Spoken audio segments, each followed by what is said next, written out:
Ashamaa harka fuunee kabajamtootaa fi jaalatamtoota hordoftoota qaroo miidiyaa oduu fi odeeffannoowwan keenya kan guyyaa har'aatiin walitti deebinee jirra. Oduu keenya kan guyyaa har'aa kan biyya keessaa fi kan biyya alaatis qabannee isiniif dhiyaanneetiin jirra. Oduu biyya keessaatii yoo jalqabnu aanaa Wacaaleetti balaa tiraafikaa mudateen lubbuun namoota torbaa kan bahanii fi kanneen biroo yoo qabannu gara oduu biyya alaatti yoo dabarru dubbii Israa'elii fi Hamaas gidduu dhaabbanni biyyoota gamtoomanii rakkoo isaanii hatattamaan akka furan waamicha dhiheesseetiin jira. Oduu biraatiin Ameerikaan qaraxa erga jalqabdee booda diinagdeen Ameerikaa dhibbantaa duwwaa tuqaa 3 gadi bu'uun dhagahameetiin jira. Oduu kanaa fi kanneen biroos qabannee jirra. Hanga xumuraatti waliin akka turtan isin affeerra. Qaroo miidiyaa laayik, sheer, sabskiraayib gochuudhaan waahilan keessan biraan akka geettan isinitti himna. Gara oduu keenyaatti kallattiidhaan dabarra. Aanaa Wacaaleetti balaa tiraafikaa mudateen lubbuun namoota torbaa darbuun himame. Godina Shawaa Kaabaa aanaa Wacaaleetti balaa tiraafikaa mudateen lubbuun namoota torbaa darbuun ibsameera.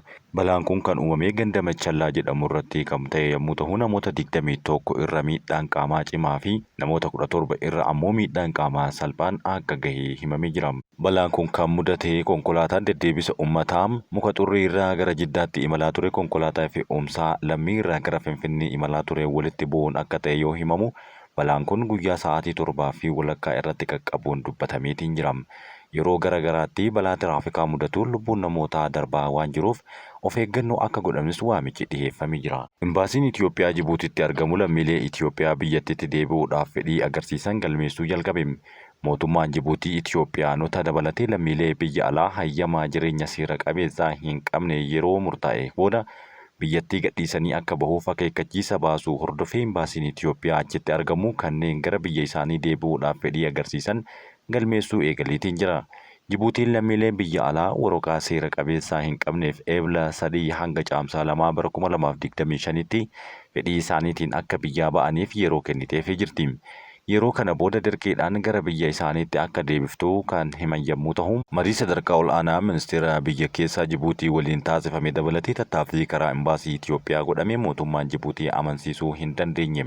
Jibuutiin lammiilee biyya alaa hayyama seera qabne kan yookaan seerummaa isaanii hin beekamne hundi isaanii yeroo murtaa'e keessatti biyyattii isaanii gadhiisanii akka bahaniif waamicha dhiheessitee jirti.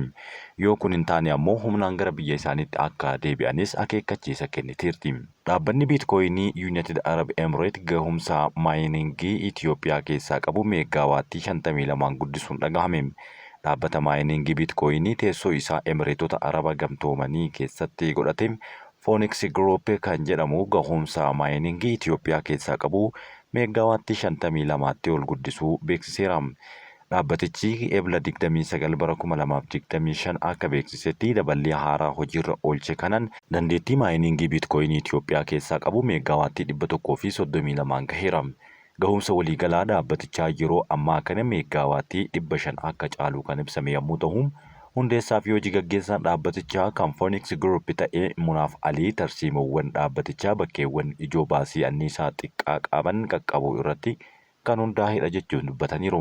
Babal'ina dhiheenya kana Itoophiyaa keessatti taasifamee tarkaanfiiwwan murteessoodhaan yeroo ammaa kana gatii guddaa uumuu qofa osoo hin taane ejjennoo keenya cimsaa jirra jechuunis dubbateera. Oduu babal'ina gahumsaa kun kan dhagahame dhaabbanni maayiningii kiriptoo Abu Dhabii keessatti argamu Phoenix Group humna elektirikii Itoophiyaa waliin waliigaltee bittaa humna meegaawaatii 80 erga mallatteessee booda ta'uunis dhagahameera. Yeroo sanatti dhaabbatichi kurmaana lammaffaa bara 2025 hojii akka jalqabu ifa godhee ture. Morookoon biyyoota naannoo saahiliif ulaa galaanaa eeyyamte. Morookoon biyyoonni ulaa galaanaa fagaatanii argaman kanneen akka Burkina Faasoo, Maalii fi Niijer karaa buufata doonii isheetiin gara biyyaa yookaan garba guddaa Atlaantikiitti akka isaan fayyadaman ulaa galaanaa eeyyamuuf hin dhagahame.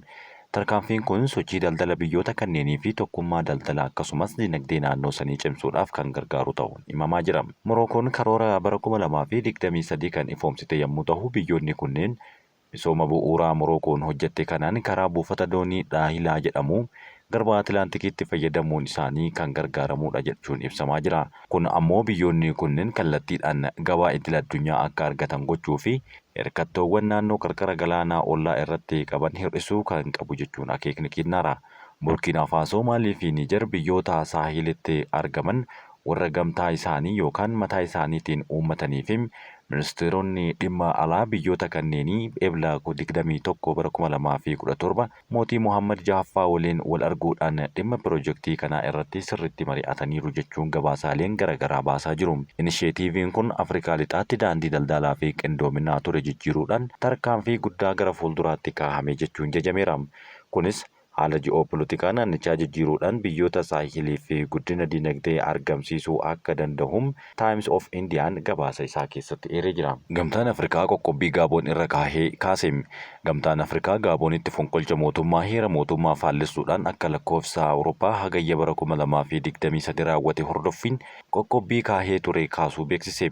Gamtaan Afrikaa biyyattiitti mootummaa filannoo karaa dimokiraatawaa ifa uummataadhaan kan amanamu haqa qabeessaa fi bilisa ta'een filatamee akka hundeeffamu waamicha dhiheessaa turuun ni yaadatama. Gaaboon ji'a darbe keessa yookaan ji'uma amma keessa jiru gara jalqabaa keessa filannoo pirezidaantummaa kan filatte yommuu ta'u, taajjabdoonni gamtaa Afrikaas irratti akka argaman gabaafni kun eeree jira. Biyyattiin filannoo karaa dimokiraatawaa filachuu isheetiin manni marii nagahaa fi tasgabbii gamtaa Afrikaa qoqqobbii irra kaahee ture kaasuu isaa erga karaa fuula miidiyaa hawaasummaa isaaniitiin maxxansaniin beeksisaniiru. Oduu biraatiin kaaba Keeniyaatti Alshabaab hojjettoota 5 ajjeesuu fi kaan madeessuu poolisiin biyyattii beeksise. Akka gabaasa poolisiitti hojjettoonni ajjeefaman kanneen dhagaa baasanidha jedhe. Kanneen ajjeefaman 5 alatti namoonni hedduun akka madaa'an yoo gabaasu, Reuters ammoo gabaasa isaa keessatti poolisii Keeniyaa wabeeffachuudhaan hidhattoonni Alshabaab kunneen kibxata darbee kaaba baha Keeniyaatti konkolaattota hojjettoota isaanii yookaan hojjettoota dhagaa baasan irratti haleellaa raawwachuudhaan miidhaa cimaa geessiseera jechuun katabeera.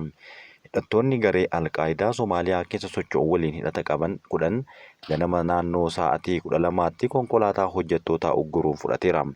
Kaawuntii Maandeeraa ollaa Bur Aboor jedhamutti hojjettoota kanneen konkolaattota irraa buusaniin kan isaan fudhatan ta'us gabaafameetiin jira. Waraqaa eenyummaa fi bilbila isaanii akka itti kennan kan himan yommuu ta'u, wayita kanaan raawwatan dugda isaanii garagalchaniiti jechuunis gabaasa kana eereera. Akka poolisiin ibsetti faanni hidhattoota kanneenii gara Somaaliyaatti qajeelus dubbatameera. Kana jechuun erga hojii kana raawwatanii booda deebii isaanii gara Somaaliyaatti garagalfatan. Namoonni 13 biroon ammoo yeroo taateen kun mudatu miliquun boodarra bosona keessa argamaniiru. Alshabaab erga bara 2007 mootummaa Somaaliyaa irratti haleellaa raawwataa kan jiruu fi gareen kun kutaalee biyyattii hedduu keessa socho'ee kan jiraatudha. Gareen kun daangaa cehuudhaan Keeniyaa keessattis haleellaa raawwataa kan ture yommuu ta'u, Keeniyaan biyyoota ergama nagaa eegsisuu gamtaa Afrikaa jalatti Somaaliyaadhaaf loltoota gumaachuun beekaman keessaa ishee jalqaba irratti eeramtudha. Alshabaab daangaalee Itoophiyaa kan Somaaliyaa keessatti argaman irratti haleellaa garaagaraa yoo raawwatu, Itoophiyaan ammoo waraana qindaa'aadhaan kan ofirraa deebistu ta'uun kanaan dura ni beekama. Itoophiyaan of bira darbuudhaan Somaaliyaadhaaf waraana kuma hedduun lakkaa'amu gumaachuun Alshabaabiin akka biyyattii irraa ittistuu hanga ammaatti ni beekama. Amnesty International mormitoota ajjeefamaniif mootummaa Keeniyaa akka itti gaafatamu gaafate. Amnesty International mormii guddaa bara darbee Keeniyaatti taasifame irratti humnoota nageenyaatiin mormitoonni ajjeefamuu hordofuudhaan mootummaan Keeniyaa itti gaafatamummaa akka fudhatu gaafatee jira. Dhaabbanni mirga namoomaaf falmu kun taajjabbii biyyattii keessatti geggeesseen tajaajilli poolisii Keeniyaa raayyaa ittisaa biyyattii waliin qorannoo kan irratti geggeessan yommuu ta'u, qondaaltota nageenyaa 2 kanneen baatii waxabajjii bara 2024 keessa namoota 3 irratti kallattiidhaan rasaasaan rukutuu fi ajjeesuu keessatti hirmaatan jedhaman adda baasuu hordofee tarkaanfiiwwan fudhataman ifatti akka beeksifamanis gaafatee jira. Barreeffamni qorannoo mata duree paarlaamaa dhiigaa jedhuudhaan qophaa'ee yeroo jalqabaaf qondaaltota nageenyaa mormitoota hiriiranii labsii faayinaansii falmisiisaa ta'e irratti mormuudhaan hiriira bahan irratti hirmaatan akka dhukaasni banamee argisiisee jira. Mormiin kun haleellaa qaamolee garaagaraa irraa kan ka'ee fi qaamolee mana maree biyyaalessa Keeniyaa irratti raawwataman kan xumurame jechuun gabaase. Ajjechaan kun kan raawwatame yeroo paarlaamaan seera baajataa haaraa baasiin kan gibira dabalataa kaa'u raggaasisuudhaaf jedhutti uummata keessaa dhoohe.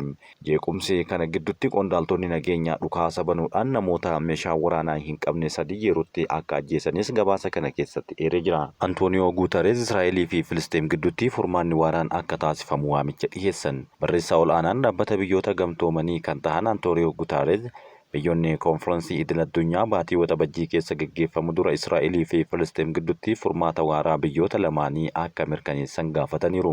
Gutaares walgahii mana maree nageenyaa baha giddu galeessaa gaggeeffame irratti biyyoonni miseensa ta'an tarkaanfiiwwan furmaataa biyyoota lamaan waraanaa irraa duubatti deebisuu akka hojiirra ooluuf gahee isaanii akka bahan nan gaafadha jechuun cimseera. Faransaayii fi Saawud Arabiyaa walgahii dhaabbata biyyoota gamtoomanii baatii waxabajjii keessa gaggeeffamu irratti ni hirmaatu jedhamee eegamaa jira. Ministeerri dhimma alaa Faransaay Jean Noël sirna kana irratti ejjennoo ifa qabaachuu qabna yoo jedhan inni Filisxeemiif beekamtii kennuu fi tarkaanfii biyyoota lamaan nagahaa waliin jiraatan uumuu danda'uu qaba jechuunis dubbateera. Dhaabbanni biyyoota gamtoomanii yeroo dheeraadhaaf furmaata namootaa yookaan kanneen mootummoota lamaa daangaa nageenyaa qabuu fi beekamtii qabu keessatti wal cinaa jiraachuu isaan dandeessisuu akka jiraatu gaafachuu itti fufeera.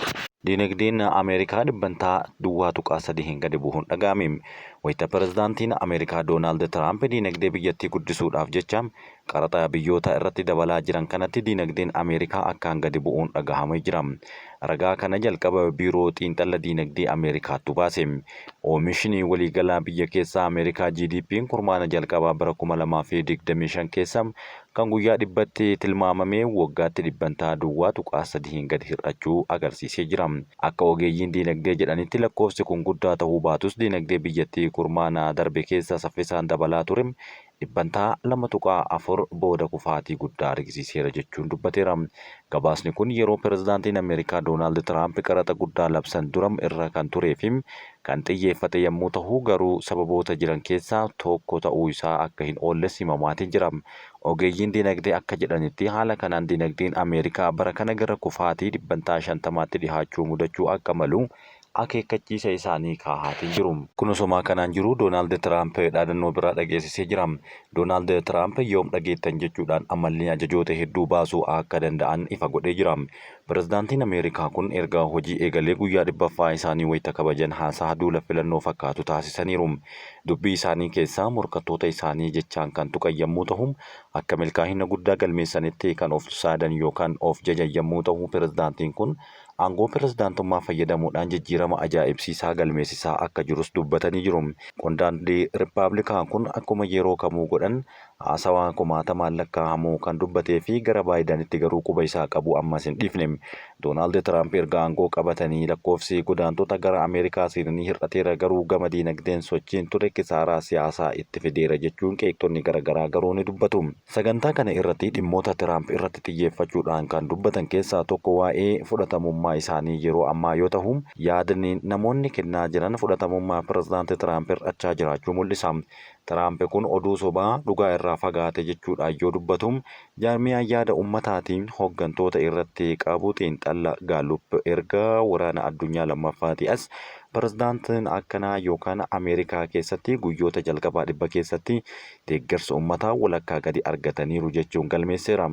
Akka jaarmiyaan kun jedhutti Tiraamp erga White House seenuudhaan hojii eegalanii guyyoota 100ffaa isaa keessatti deeggarsi uummata irraa argatan dhibbantaa 44 yoo ta'u kun ammoo dhibbantaa 50 gadi ta'uudhaan galmaa'ee jira. Koreen biyyaalessa dimokiraatawaa guyyaa 100 jalqaba Tiraamp kufaatii guddaa jechuudhaan katabee jira.